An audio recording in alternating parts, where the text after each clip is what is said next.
Assalamualaikum warahmatullahi wabarakatuh. Kali ini saya akan menjelaskan tentang cerita anak. Dalam cerita anak terdapat unsur intrinsik, yaitu unsur-unsur yang membangun karya dari dalam unsur intrinsiknya. Yang pertama, tema, tokoh, watak, latar, amanat, dan konflik. Nah, nanti saya akan menjelaskan satu persatu.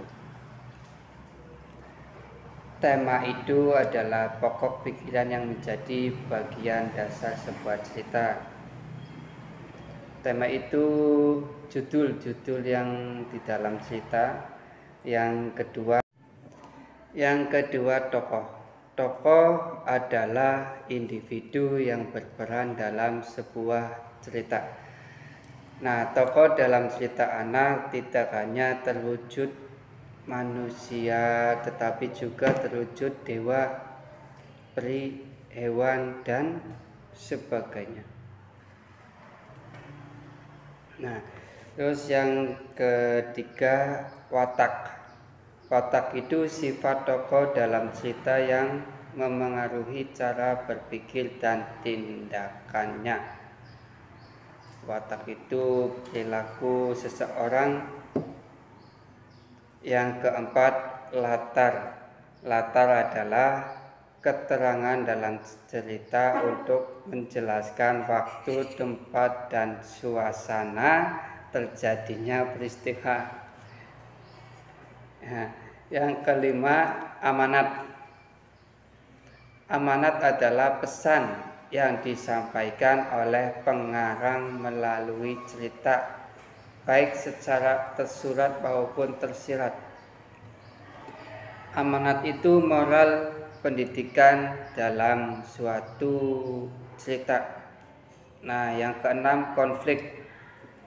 Konflik itu adalah permasalahan atau pertentangan dalam cerita. Akibat konflik ini dapat terjadi antara seseorang tokoh dengan tokoh lain, ataupun antara seorang tokoh dengan dirinya sendiri, atau konflik batin. Nah, dengan membaca keseluruhan isi cerita anak, kita dapat menemukan nilai moral positif dan keteladanan tokoh. Nilai moral positif adalah nilai dalam cerita yang berkaitan dengan perbuatan baik sehingga dapat ditiru oleh pembaca. Sementara itu, keteladanan tokoh adalah sikap atau perilaku baik tokoh dalam cerita yang patut dicontoh dan diterapkan dalam kehidupan sehari-hari. Nah, itu namanya cerita anak. Ada unsur intrinsik, ada 6. Yang pertama, tema, tokoh, watak, latar, amanat, dan konflik. Itu namanya unsur intrinsik dari cerita.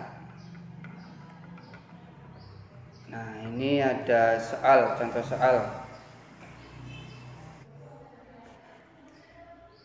Contoh soalnya adalah setelah dewa-dewa mengusir dirinya dari kerajaan, raksasa kala, Rahu yang sakti dan rakus itu menghampiri Dewi Ratih atau Dewi Bulan. Raksasa itu berteriak kesal kepada Dewi Ratih karena telah menolak permintaannya. Hal itu membuat Dewi Ratih gemetar ketakutan.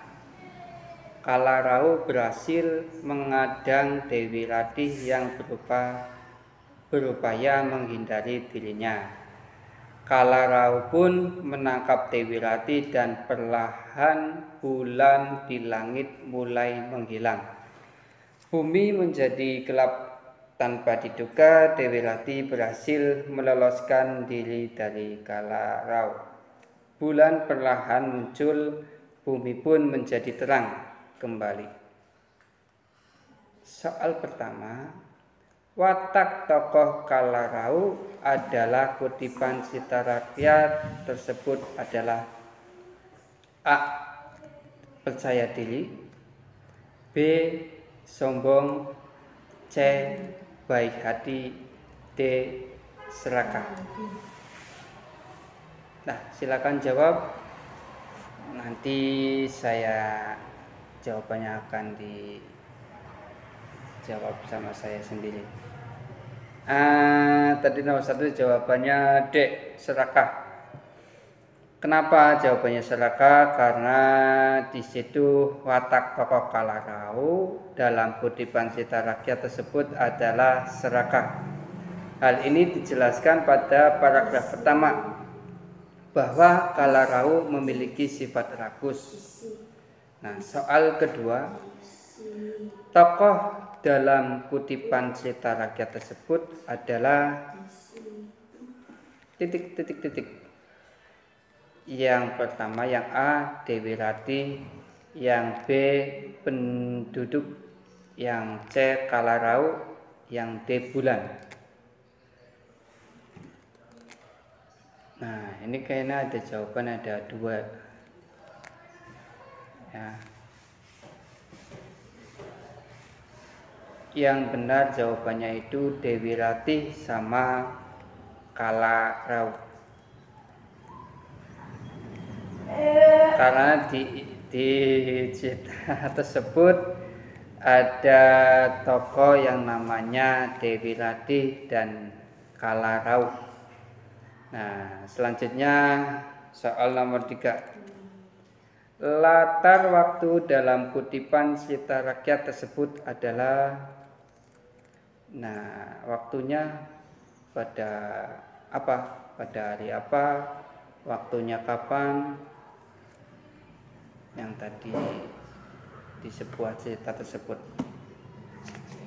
Jawabannya itu pada malam hari.